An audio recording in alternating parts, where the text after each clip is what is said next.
اگر آپ بھی اس غلط فہمی میں مبتلا ہیں کہ دنیا میں کیے ہوئے گناہوں کی سزا صرف آخرت میں ملے گی تو ہم دنیا سے جاتے جاتے ساری گناہوں سے توبہ کر لیں گے، تو آپ ایک بہت بڑی غلطی کر رہے ہیں۔ اس لیے کہ اللہ تبارک و تعالیٰ کی طرف سے بہت سارے گناہوں کی سزا دنیا میں بھی الگ الگ شکلوں میں ملا کرتی ہے۔ ایک باپ نے اپنی بیٹی کا سچا واقعہ خود اپنی زبان سے بتایا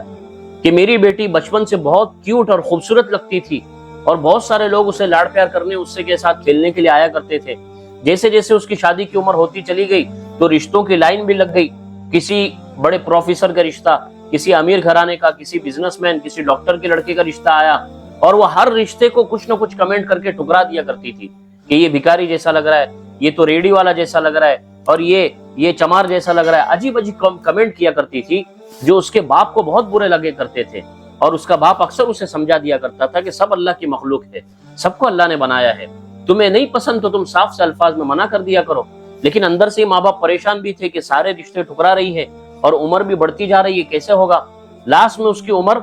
35 ایئرس کی ہو گئی اور رشتے ابھی بھی آ ہی رہے تھے۔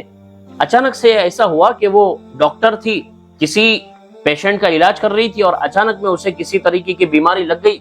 کسی طریقے کے اس مریض کے اندر کی بیماری اسے اس تک پہنچ گئی، اور اس کے ہاتھ ایسے ہو گئے، ہاتھوں کی چمڑیاں اور اسکین، کہ وہ بالکل بوڑھی جیسے لگنے لگی۔ بدن پورا صحیح سلامت لیکن ہاتھوں کی اسکین بوڑھی عورتوں جیسی ہو گئی۔ اب جب بھی اسے رشتہ دیکھنے کے لیے آتے پسند کرتے، لیکن جب ہاتھوں پہ نظر پڑتی تو منع کر دیا کرتے تھے۔ ایسا وقت ہوتے ہوتے ایک وقت ایسا آیا کہ اس کی عمر 40 سال ہو گئی اور رشتے آنا بند ہو گئے۔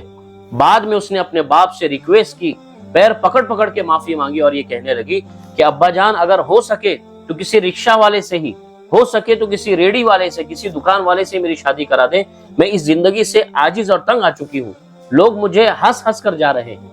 تو دیکھا دوستو آپ نے، اس کے تکبر اور گھمنڈ کی سزا اللہ تعالیٰ نے اسے دنیا میں ہی دے دی۔